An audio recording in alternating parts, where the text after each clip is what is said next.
Skeleton Lake, An Episode in Camp by Algernon Blackwood.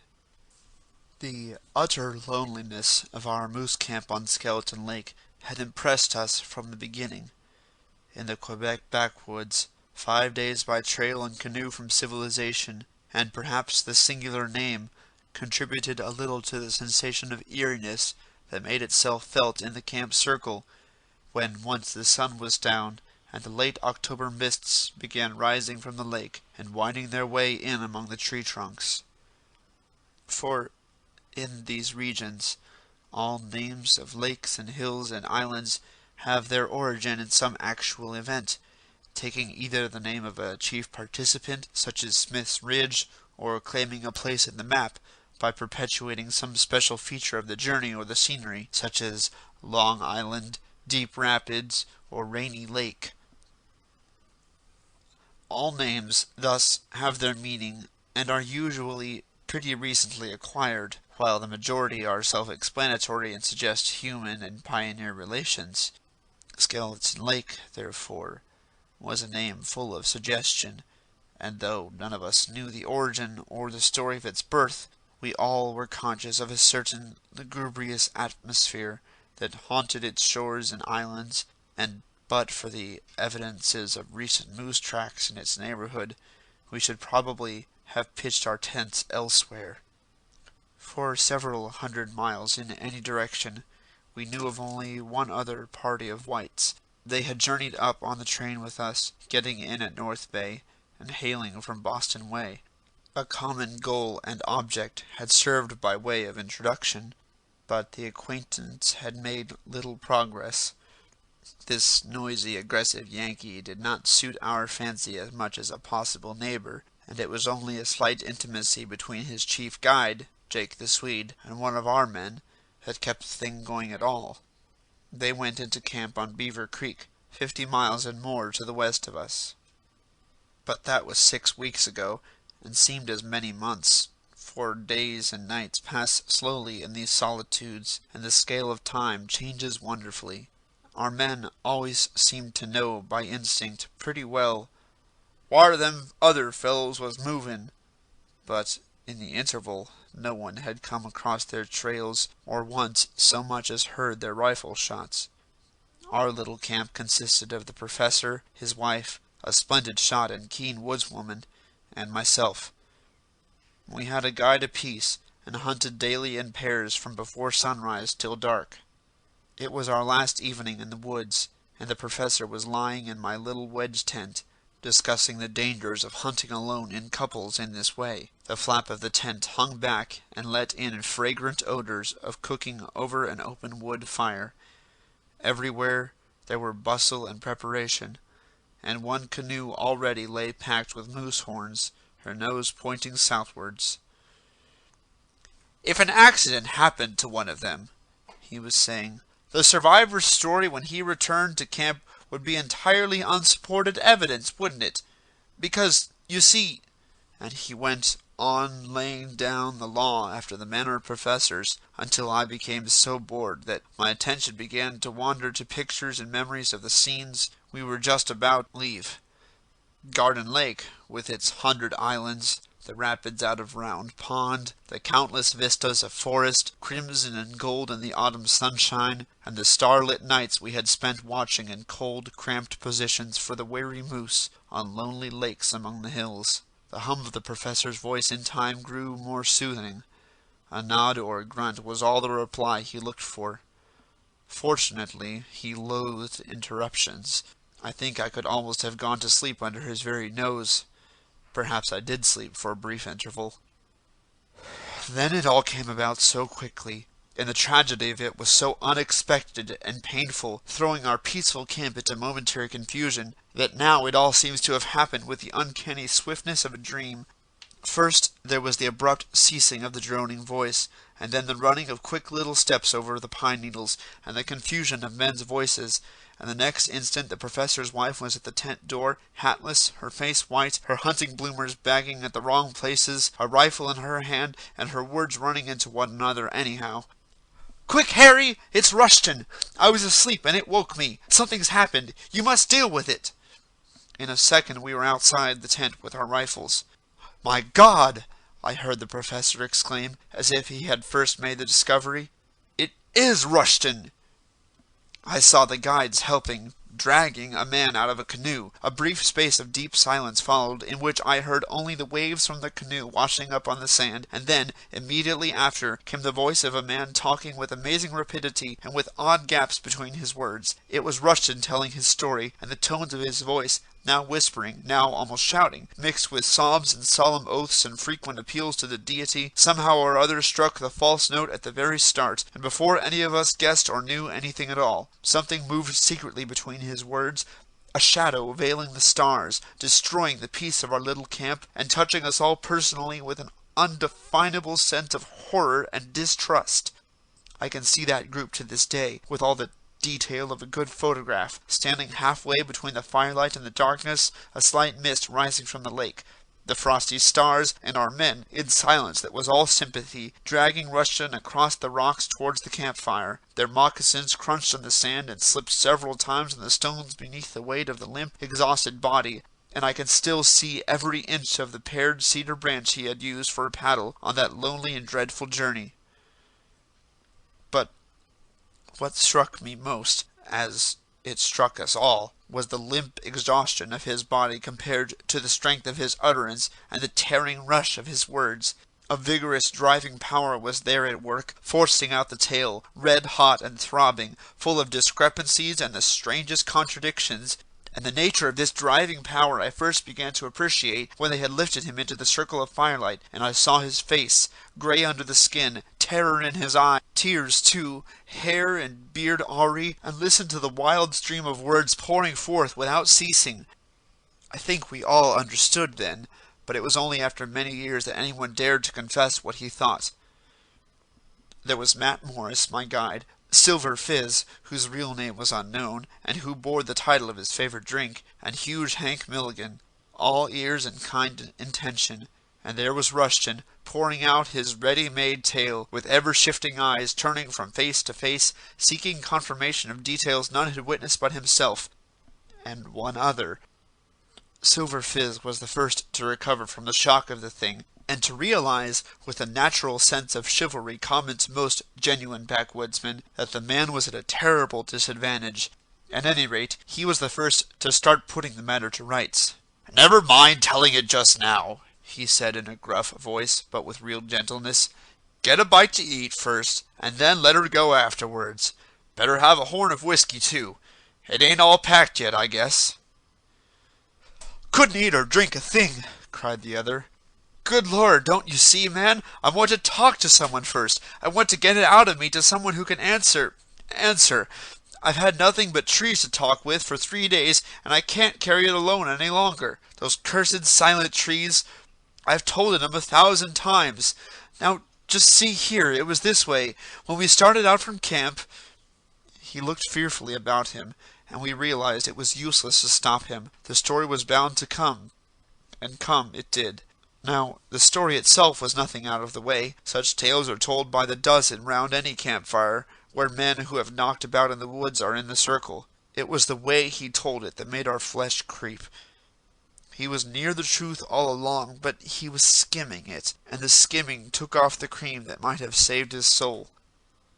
Of course, he smothered it in words. Odd words, too, melodramatic, poetic, out-of-the-way words that lie just on the edge of frenzy. Of course, too, he kept asking us each in turn, scanning our faces with those restless, frightened eyes of his, "What would you have done? What else could I do?" And, "Was that my fault?" But that was nothing, for he was no milk-and-water fellow who dealt in hints and suggestions. He told his story boldly, forcing his conclusions upon us as if we had been so many wax cylinders of a phonograph that would repeat accurately what had been told us, and these questions I have mentioned he used to emphasize any special point that he seemed to think required such emphasis. The fact was, however, the picture of what had actually happened was so vivid still in his own mind that it reached ours by a process of telepathy which he could not control or prevent. All through his true-false words this picture stood forth in fearful detail. against the shadows behind him. He could not veil, much less obliterate it. We knew, and I always thought he knew that we knew. The story itself, as I have said, was sufficiently ordinary. Jake and himself, in a 9-foot canoe, had upset in the middle of a lake, and had held hands across the upturned craft for several hours, eventually cutting holes in her ribs to stick their arms through and grasp hands, lest the numbness of the cold water should overcome them. They were miles from shore, and the wind was drifting them down upon a little island. But when they got within a few hundred yards of the island, they realized to their horror that they would after all drift past it. It was then the quarrel began. Jake was leaving the canoe and swimming. Rushton believed in waiting till they actually had passed the island and were sheltered from the wind. Then they could make the island easily by swimming, canoe and all.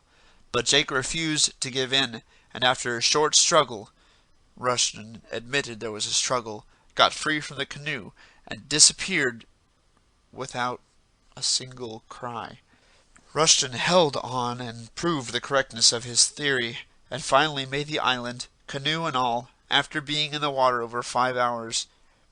He described to us how he crawled up onto the shore and fainted at once, with his feet lying half in the water, how lost and terrified he felt upon regaining consciousness in the dark, how the canoe had drifted away, and his extraordinary luck in finding it caught again at the end of the island by a projecting cedar branch. He told us that the little axe, another bit of real luck, had caught in the thwart when the canoe turned over, and how the little bottle in his pocket holding the emergency matches was whole and dry. He made a blazing fire and searched the island from end to end, calling upon Jake in the darkness, but getting no answer, till, finally, so many half-drowned men seemed to come crawling out of the water onto the rocks and vanish among the shadows when he came up with them, that he lost his nerve completely, and returned to lie down by the fire till the daylight came.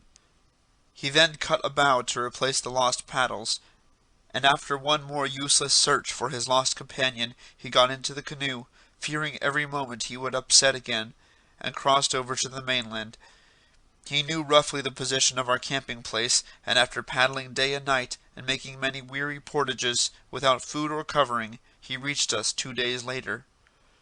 This, more or less, was the story, and we, knowing whereof he spoke, knew that every word was literally true, and at the same time went to the building up of a hideous and prodigious lie.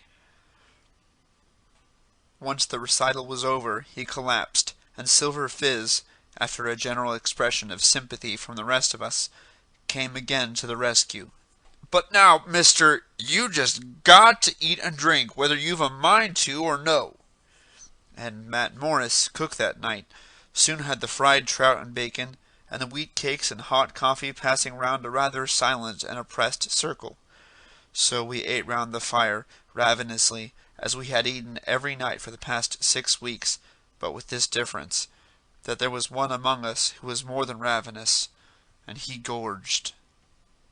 In spite of all our devices, he somehow kept himself the center of observation.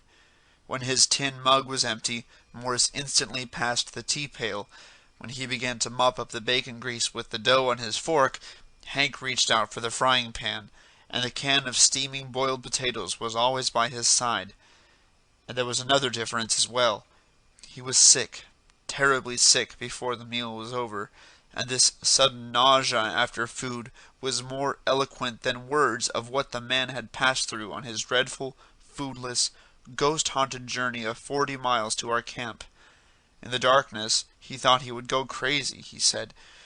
There were voices in the trees, and figures were always lifting themselves out of the water or from behind boulders to look at him and make awful signs. Jake constantly peered at him through the underbrush, and everywhere the shadows were moving, with eyes, footsteps, and following shapes. We tried hard to talk of other things, but it was no use, for he was bursting with the rehearsal of his story, and refused to allow himself the chances we were so willing and anxious to grant him. After a good night's rest he might have had more self-control and better judgment, and would probably have acted differently, but, as it was, we found it impossible to help him. Once the pipes were lit and the dishes cleared away, it was useless to pretend any longer. The sparks from the burning logs zigzagged upwards into a sky brilliant with stars. It was all wonderfully still and peaceful, and the forest odors floated to us on the sharp autumn air. The cedar fire smelt sweet, and we could just hear the gentle wash of tiny waves along the shore. All was calm, beautiful, and remote from the world of men and passion. It was, indeed, a night to touch the soul, and yet, I think, none of us heeded these things. A bull moose might almost have thrust his great head over our shoulders and have escaped unnoticed. The death of Jake the Swede, with its sinister setting, was the real presence that held the center of the stage and compelled attention. "You won't perhaps care to come along, mister," said Morris by way of a beginning. "But I guess I'll go with one of the boys here and have a hunt for it." "Sure," said Hank. "Jake and I done some biggest trips together in the old days, and I'll do that much for 'em." "It's deep water, they tell me, round them islands," added Silver Fizz. "But we'll find it, sure pop, if it's thar." They all spoke of the body as it. There was a minute or two of heavy silence, and then Rushton again burst out with his story in almost the identical words he had used before. It was almost as if he had learned it by heart. He wholly failed to appreciate the efforts of the others to let him off. Silver Fizz rushed in, hoping to stop him, Morris and Hank closely following his lead. "I once knew another traveling partner of his," he began quickly. "Used to live down Moose Jaw Rapids way." "Is that so?" said Hank. "Kinda useful sort of feller," chimed in Morris. All the idea the men had was to stop the tongue wagging before the discrepancies became so glaring that we should be forced to take notice of them and ask questions. But just as well try to stop an angry bull moose on the run, or prevent Beaver Creek freezing in midwinter by throwing in pebbles near the shore. Out it came, and though the discrepancy this time was insignificant, it somehow brought us all in a second face to face with the inevitable and dreaded climax. "And so I tramped all over that little bit of an island, hoping he might somehow have gotten in without my knowing it, and always thinking I heard that awful last cry of his in the darkness, and then the night dropped down impenetrably, like a damp thick blanket out of the sky, and—" All eyes fell away from his face. Hank poked up the logs with his boot, and Morris seized an ember in his bare fingers to light his pipe, although it was already emitting clouds of smoke. But the professor caught the ball flying. "I thought you said he sank without a cry," he remarked quietly, looking straight up into the frightened face opposite, and then riddling mercilessly the confused explanation that followed. The cumulative effect of all these forces, hitherto so rigorously repressed, now made itself felt, and the circle spontaneously broke up, everybody moving at once by a common instinct. The professor's wife left the party abruptly, with excuses about an early start next morning. She first shook hands with Rushton, mumbling something about his comfort in the night. The question of his comfort, however, devolved by force of circumstances upon myself, and he shared my tent. Just before wrapping up in my double blankets, for the night was bitterly cold, he turned and began to explain that he had a habit of talking in his sleep, and hoped I would wake him if he disturbed me by doing so. Well, he did talk in his sleep, and it disturbed me very much indeed. The anger and violence of his words remain with me to this day, and it was clear in a minute that he was living over again some portion of the scene upon the lake. I listened, horror-struck, for a moment or two, and then understood that I was face to face with one of two alternatives. I must continue an unwilling eavesdropper, or I must waken him. The former was impossible for me, yet I shrank from the latter with the greatest repugnance, and in my dilemma I saw the only way out of the difficulty, and at once accepted it. Cold though I was, I crawled stealthily out of my warm sleeping bag and left the tent, intending to keep the old fire alight under the stars, and spend the remaining hours till daylight in the open. As soon as I was out, I noticed at once another figure moving silently along the shore. It was Hank Milligan, and it was plain enough that what he was doing. He was examining the holes that had been cut in the upper ribs of the canoe. He looked half ashamed when I came up to him, and mumbled something about not being able to sleep for the cold. But there, standing together beside the overturned canoe, we both saw that the holes were far too small for a man's hand and arm, and could not possibly have been cut by two men hanging on for their lives in deep water. Those holes had been made afterwards. Hank said nothing to me, and I said nothing to Hank, and presently he moved off to collect logs for the fire, which needed replenishing, for it was a piercingly cold night, and there were many degrees of frost. 3 days later, Hank and Silver Fizz followed with stumbling footsteps the old Indian trail that leads from Beaver Creek to the southwards. A hammock was slung between them, and it was weighed heavily. Yet neither of the men complained, and, indeed, speech between them was almost nothing. Their thoughts, however, were exceedingly busy, and the terrible secret of the woods which formed their burden weighed far more heavily than the uncouth, shifting mass that lay in the swinging hammock and tugged so severely at their shoulders. They had found it in 4 feet of water, not more than a couple of yards from the lee shore of the island, and in the back of the head was a long, terrible wound which no man could possibly have inflicted upon himself.